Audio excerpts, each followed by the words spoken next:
Sisa utang pembangunan sirkuit Mandalika terus menuai sorotan publik. Publik kemudian membandingkan sirkuit Formula E yang selama ini sering disorot. Formula E kerap menuai kritikan, beda dengan sirkuit Mandalika yang baru beberapa waktu terakhir disorot karena utang yang ditinggal. Video lama Ketua Umum Partai Solidaritas Indonesia, Giring Ganesa, saat kakinya kejeblos di lumpur ketika melakukan sidak Formula E kembali beredar.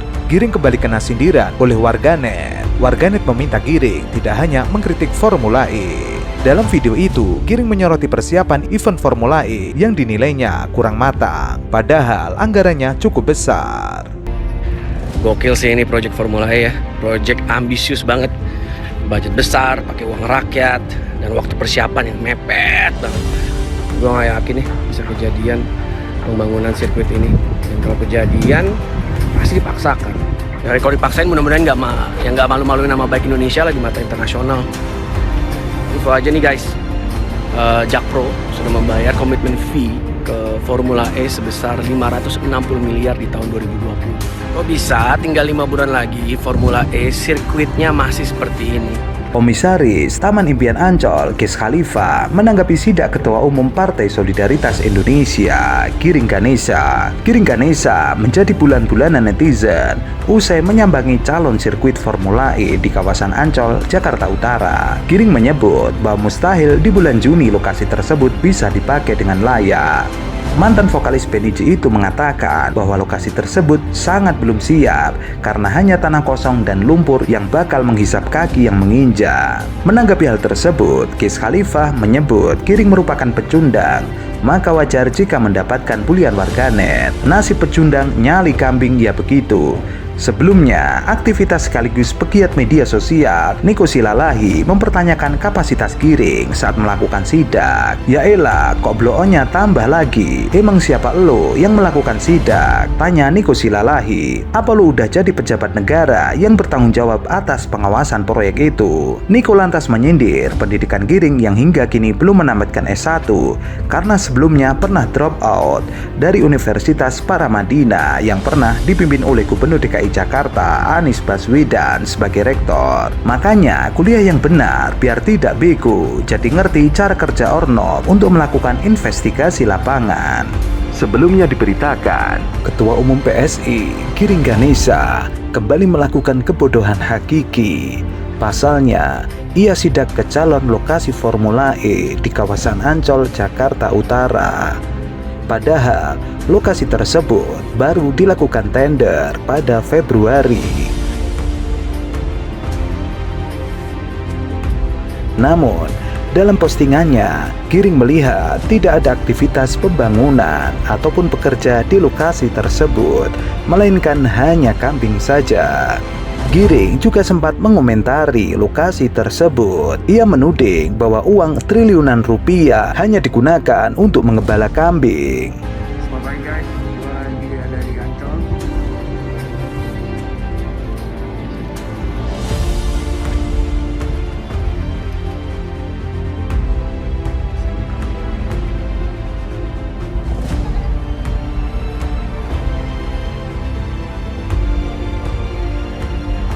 Gokil sih ini project Formula E ya, project ambisius banget.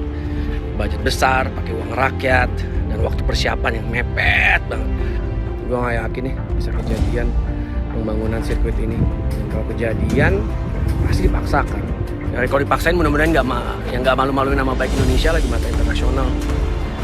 Info aja nih guys, Jakpro sudah membayar komitmen fee ke Formula E sebesar 560 miliar di tahun 2020. Kok bisa tinggal 5 bulan lagi Formula E sirkuitnya masih seperti ini?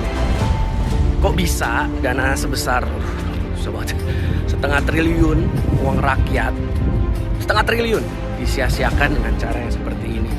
Dan gue gak habis pikir ya, uang warga Jakarta diambur-amburkan begini. Terus proyek ambisius buat nyapres ini semoga tidak merugikan uang pajak. Ya Allah, ya Allah. Kaki gue masuk lagi. Aduh. Gak, gue nyangkut guys. Tolong dong. Gila nih. Tangannya lembek abis. Kalau begini bisa jadi sirkuit apa enggak nih? Aduh. Ayo gue taruh sini ya. Jadi pijakan.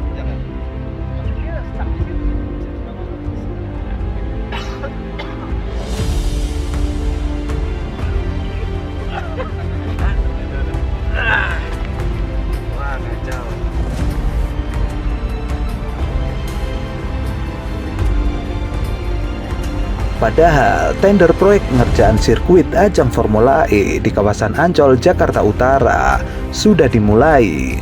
Namun, spesifiknya mengenai tender proyek pengerjaan sirkuit Formula E tersebut akan dilakukan pada Februari. Terkait dengan pengerjaan sirkuit Formula E atau Jakarta E-Prix, Direktur Pengelola Aset Jakpro Gunung Kartiko meyakini proyek tersebut dapat rampung pada April 2022. Seiring dengan target tersebut, Jakpro akan memulai proses lelang tender secara terbuka mencari kontraktor yang ditargetkan kelar pada akhir Januari 2022. Sudah terlalu banyak dana publik yang digunakan oleh Formula E, mulai dari APBD, dana PT Jakpro, pinjaman Bank DKI ke Dinas Pemuda dan Olahraga, dan sekarang giliran pinjaman Ancol. Kita ini Pak nggak goblok-goblok juga nih. Ini kok ada satu kebersamaan, ya, peminjaman uang yang nggak kecil 1,2 triliun. Saya sebagai pimpinan dewan juga saya agak-agak risih Pak dengan situasi kondisi pandemi COVID seperti ini. Jadi saya minta penjelasan jangan teori Pak. Ini udah bicara lapangan Pak. Lu pinjam duit buat apa? Kalau itu uangnya lu pinjam dengan DKI yang 1,2 itu buat trek formula, gua akan laporkan Pak. Saya sebagai pimpinan dewan ya. Saya akan laporkan kepada Pak Resmi pasti. Dana untuk Formula E dilakukan oleh Jakarta Propertindo. Kita hanya lahan dan sistemnya B2B, Jakpro akan menyewa ke kita. Kemudian ada mekanisme tiketing dan sebagainya, kita dapat hasil dan seterusnya. Dan juga selain itu mengangkat citra Ancol untuk bangkit dari pandemi dengan skala adanya.